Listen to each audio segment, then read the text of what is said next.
نبی پاک علیہ السلام نے فرمایا ہر عالم کے پاس نہ بیٹھنا،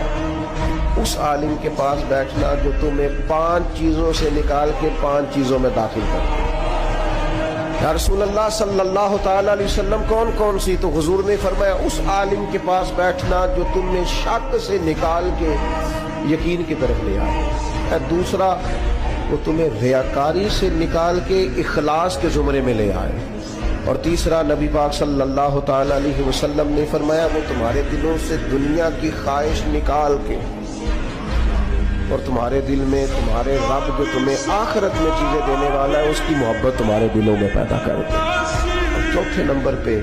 نبی پاک علیہ السلام نے فرمایا اس شخص کے اس عالم کے پاس بیٹھو جو تمہیں تکبر سے نکال کے عاجزی کی طرف لے جائے، اور پانچواں اللہ کے محبوب علیہ السلام نے فرمایا اس عالم کے پاس بیٹھو جو تمہیں دشمنی سے نکالے۔